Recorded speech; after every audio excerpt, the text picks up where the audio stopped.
Buenas tardes, amigas y amigos de Brújula Internacional. Siempre está ahora el recorrido por los escenarios internacionales con el choque de las imágenes y la fuerza de las palabras. En América Latina, los gobernantes de izquierda o derecha, cuando llegan al poder, quieren quedarse permanentemente.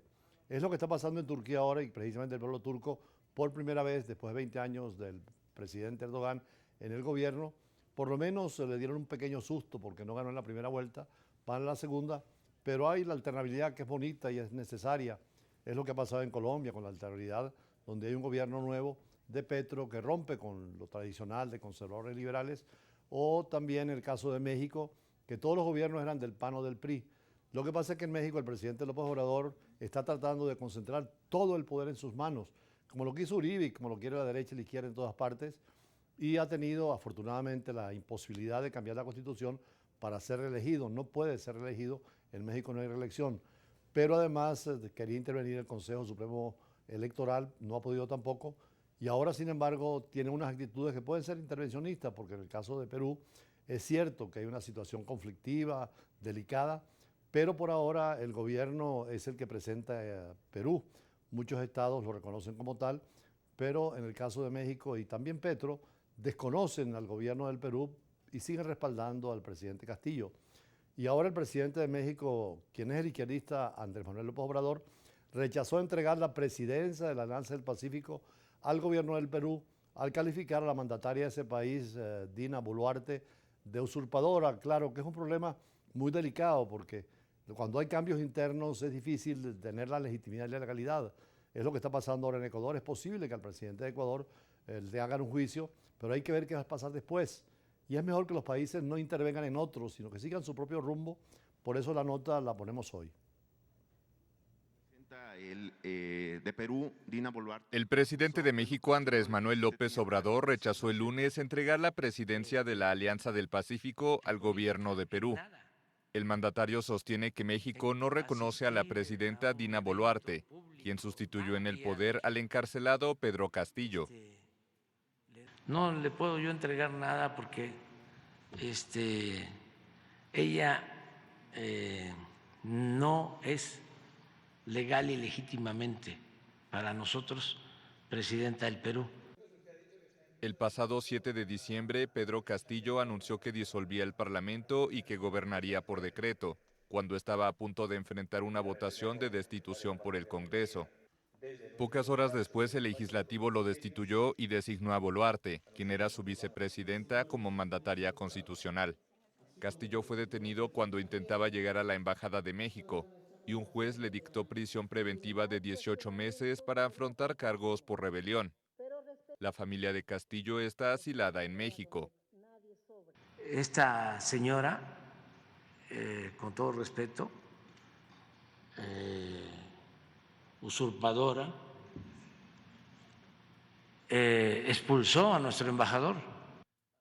López Obrador dijo que estaría dispuesto a entregar la presidencia de la Alianza del Pacífico a Chile o Colombia, los otros dos países que integran el bloque. La Alianza del Pacífico es una alianza de integración interesantísima, porque es la presencia de México, de los países centroamericanos que van al Pacífico, de Colombia, de Chile, de Ecuador. Ojalá Venezuela un día también participe en la Alianza del Pacífico. Pero es muy controversial la posición en esta situación de México. Hay que ver, tal vez la Organización de Estados Americanos es más apta dentro de la Carta Democrática para considerar si un Estado hay democracia o dictadura, o instancias internacionales donde las cosas se ventilen sin el pragmatismo y sin la visión política sesgada de derecha o de izquierda. Es importante fortalecer el sistema interamericano. Ojalá que UNASUR tuviera una fuerte presencia y pronunciara sobre estos casos. Lula, que es un hombre tan serio y con una gran experiencia política internacional, es interesante porque Lula todavía mantiene relaciones con el Perú. Por eso digo que es un tema muy complicado y conflictivo. Lo cierto es que la Alianza del Pacífico es muy interesante. México ha sido un actor muy importante y ojalá Venezuela pueda ingresar a ella. Y en cuanto a la región del Medio Oriente, pues Sudán volvió a ser escenario de ataques aéreos y explosivos después de un mes de guerra por el poder entre dos generales rivales que amenazan con degenerar aún más y poner en riesgo la estabilidad de ese país y los países vecinos de la región del norte de África, que son en general de religión musulmana. Es triste porque allí hay un dictador de muchos años que está condenado por la Corte Penal Internacional, Bashir, y está preso, lo quieren llevar a la Corte Penal Internacional y anunciaron democracia, libertad, votos libres. Sin embargo, los militares, dos, están encabezando movimientos para usurpar el poder y eso lo condena la sociedad internacional, pero preocupada quiere que se hable de paz y no haya más guerra en ese lugar.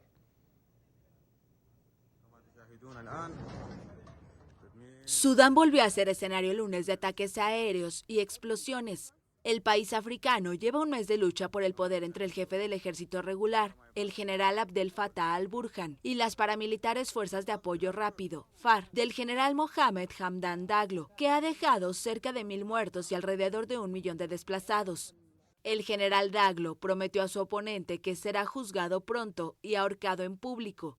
Y el general Burhan ordenó que se congelen todas las cuentas bancarias de las FARC, conocidas por su poder financiero. Los combates tienen principalmente lugar en Jartum, la ciudad de 5 millones de habitantes, y en la región de Darfur, en el oeste del país.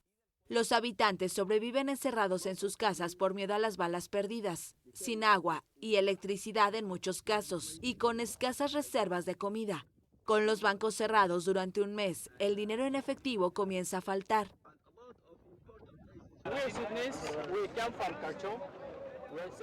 Somos sudaneses, venimos de Jartum. Estamos sufriendo mucho. Estamos aquí hace como 11 días sin comida, sin agua, incluso sin necesidades básicas. No hay nada. Incluso si quieres ir al baño, lo encuentras cerrado. Ante la situación, miles de refugiados entran cada día en Egipto, Chad, Etiopía y Sudán del Sur. Lo que queda de la administración se exilió en el puerto Sudán, a 850 kilómetros al este de la capital, donde un pequeño equipo de la ONU intenta negociar la entrega de ayuda humanitaria. En Arabia Saudita, emisarios de ambos bandos acordaron la creación de pasos seguros para evacuar a los civiles y facilitar la entrada de ayuda humanitaria, pero dejaron la cuestión del cese de las hostilidades para posteriores discusiones más amplias. Esa región del Medio Oriente siempre está conflictiva, además tiene las reservas más grandes de petróleo y salidas a mar por varios puertos importantes para la exportación de productos, y precisamente en esa región del Medio Oriente ha habido tantos conflictos y guerras por ese material tan importante como ha sido el petróleo. Afortunadamente ahora Arabia Saudita e Irán llegan a acuerdos y eso ayuda también a la región, pero las potencias internacionales, las poderosas del mundo, tienen allí influencia y tienen interés en las materias primas y en las salidas al mar. Por eso el Medio Oriente es consideración de nuestro análisis de hoy y después vamos al corte. El Medio Oriente sigue siendo el punto fundamental de muchos de los observadores internacionales y de la diplomacia. Las grandes potencias ven siempre el Medio Oriente y así ha sido desde la Primera Guerra Mundial, cuando Francia e Inglaterra tuvieron una presencia determinante en el Medio Oriente después de la caída del Imperio Otomano. Posteriormente, en la Segunda Guerra Mundial, Estados Unidos ingresó también y Rusia con participación en proyectos y en programas vinculando a uno u otros estados y también teniendo la expresión de la Guerra Fría en esa región.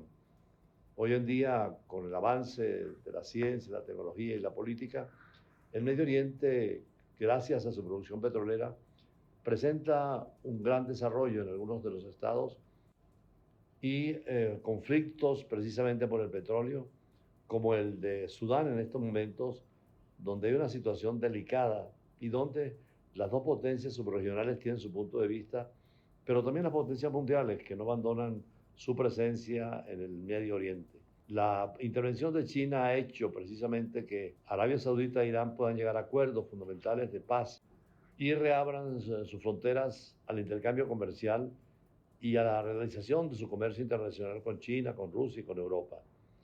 Pero el Medio Oriente, situado entre Europa, Asia y África, ha emergido con una noción geopolítica que tiene hoy, con la variable del petróleo y la religiosa, un conjunto de países que se fundamenta en lo que cuentan con una población de casi 400 millones de habitantes y son 15 estados, además del futuro estado de Palestina, donde en los últimos tiempos sigue la confrontación entre Israel y Palestina. Expresan diferentes realidades en el centro los estados petroleros como Irak y la península arábica, y al este la realidad persa con la trascendencia que representa Irán. El oeste, el centro simbólico de las religiones y culturas en países como Siria, Líbano, Israel y Palestina, pero también se incluye en el Medio Oriente al denominado Magreb, en el norte de África con Argelia, Libia, Marruecos, Mauritania y Túnez. Como decíamos, el Islam es la religión, pero ha sido un elemento unificador con sus culturas y ahora ha separado a muchos países. El Islam chiita es minoría, pero gobierna a Irán y a Irak, con dos versiones distintas de la teocracia en Teherán y la laica en Bagdad. Muy importante en el Líbano con la presencia de Hezbollah y con las diferentes expresiones en los estados árabes. Pero en Irán, con la revolución y la caída del Shah, Teherán se ha convertido en un nuevo centro de expansión de la revolución chiita, ahondando en la división con el mundo árabe musulmán. Expresión de esto fue la guerra de Irán-Irak, donde los gobiernos árabes y el occidente apoyaron a Saddam Hussein para frenar la revolución islámica de Irán.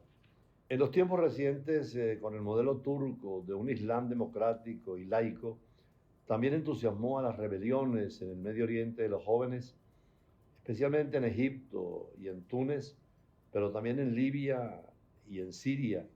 En Siria fue imposible el cambio de gobierno, pero sí en Egipto y en Túnez, con dictadores que fueron suplantados. Pero en Egipto la democracia no marcha, un golpe de estado militar, y en el caso de Túnez todavía le cuesta mucho la democracia, aunque tiene la mejor constitución del modelo occidental siguiendo el paradigma turca. Hasta ahora el problema fundamental está en Libia, donde con la caída de Gaddafi no se ha podido llegar a ningún acuerdo. Es cierto que la dictadura de 40 años del líder único necesitaba cambio y sobre todo nuevas estructuras de gobierno, pero ha sido imposible. Es la anarquía, el desorden, lo que hay en Libia, siempre con la participación de los poderes extranjeros, de los grupos musulmanes y naturalmente de la población, donde los militares y civiles están experimentando un problema grave sin una solución a la mano y donde la comunidad internacional debe actuar.